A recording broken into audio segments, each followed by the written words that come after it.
Today we are cooking up one of my cold weather favorites and arguably one of the most nutritious things you can drink. I present to you bone broth, my friends. So I love bone broth because it's super versatile. You can use it to make your rice, you can use it to cook vegetables in, you can use it in soups, you can just drink it straight from the mug.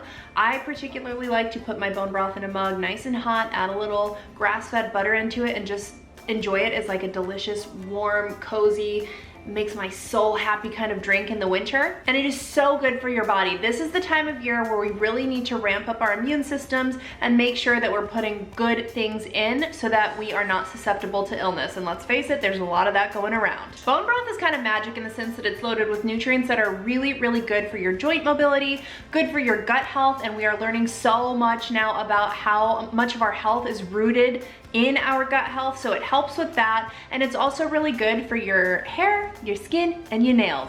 Okay, these may not be my real nails, but they are healthy under this, I think. It's so easy to make and it basically takes no time. The prep work is next to nothing, and then you can put it on your crock pot, walk away, come back 12 to 18 hours later, and boom, you have the super nutritious bone broth. So not only can you cook it in your crock pot like you're gonna see me do today, but you can also make it in the Instant Pot, which is very, very convenient because it takes way less time than it does to put it on a crock pot, or you can cook it in a stock pot right on your stovetop. However you choose to make it, it's really difficult to mess up, so this is good for people like me who often have kitchen disasters. So for this, you are going to need 1 to 2 pounds of either chicken bones or beef bones, but honestly, the more bones, the better. And in my house, we're often cooking up whole chicken, so I even like to use the scraps from the whole chicken and throw that in my bone broth as well. Now, if you're feeling really adventurous, you can grab yourself some chicken feet and throw that in your broth. Chicken feet are super abundant in collagen and your body needs a lot of that. I don't have any chicken feet on hand today, but if I had it, I would totally be throwing that in my broth as well. You're gonna need 3 to 4 stalks of celery,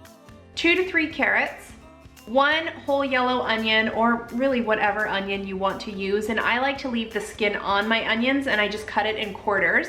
And because I love me some garlic and I like a really good flavorful broth, I like to use a whole bulb of garlic. And I just crush the garlic, peel the skin, and throw the cloves in whole. I don't mess with mincing it or chopping it up because you're gonna end up straining everything out anyway. And ideally fresh herbs of your choosing, but if you don't have fresh herbs on hand, dried work just as well. Today I'm gonna be using dried rosemary and dried thyme. You are also going to need roughly 2 tablespoons of apple cider vinegar. And then you'll need about 8 cups of water, or however much water it takes to fill your crock pot to the top. Same is true for your stock pot, or if you are using an Instant Pot, don't fill it over that max line. So if you have extra time to do this, it's really great to roast your bones before you throw them in your crock pot. I like to just throw my bones in the oven on 425 for about 30 minutes, and that just helps pull out some extra flavor and bring those nutrients to the surface so that they are readily available in your bone broth. Now you want to cook your bones till they are a nice golden brown color, but be really careful not to burn any residual meat that might be on the outside of the bones.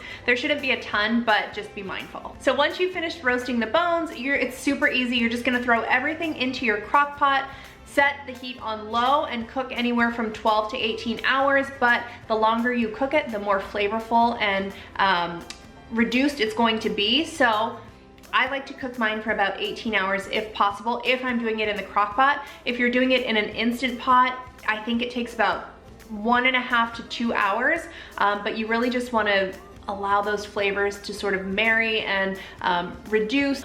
It is so good. I am craving a cup of bone broth right this second. Now throughout the cooking process, you're gonna notice some fat kind of rising to the top. I like to skim that stuff off of the top as the cooking process is underway.